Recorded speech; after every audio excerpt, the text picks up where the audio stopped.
কিরে দোস্ত, তোর পরীক্ষার প্রিপারেশন কেমন? আর বলিস না দোস্ত, পরীক্ষার প্রিপারেশন তেমন একটা ভালো না। কেন, কি কি পড়ছিস তুই? আর বলিস না, কয়টা গাইড সম্পূর্ণ শেষ করে ফেলাইছি, বোর্ড বই 3-4 বার রিভিশন দিয়ে ফেলাইছি, টেস্ট পেপার অনেক আগে শেষ করে ফেলাইছি, এখন বড় ভাই কিছু নোট দিচ্ছে সেগুলো কমপ্লিট করতে। কি বলিস, তাহলে তো তোর সব শেষ, পরীক্ষা তো সেই হইব তোর। আরে কিসের শেষ, এই যে দেখতেছিস না বড় ভাইয়ের নোটগুলো পড়তেছি। আমাকে আবার আগের পড়াশোনাগুলো রিভিশন করতে হবে। দেখি আজকে কতটুকু শেষ করতে পারি, বাকিটা কালকে রাস্তায় গেইতে গেইতে বাসে উঠে পড়তে পড়তে যাব। যাই হোক, তোর পাশের ছেলেটার অনেক ভালো হইলো, তোর দেখা দেখা লেখা লেখা পাশ করে ফেলবো।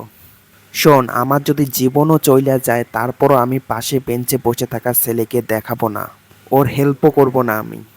আর যদি কেউ কোনো কিছু জিজ্ঞেস করে তাহলে তারে আমি ভুল উত্তর বাতাই দেব। বাই দ্য ওয়ে, এসব বাদ দে, তোর প্রিপারেশন কেমন সেটা বল।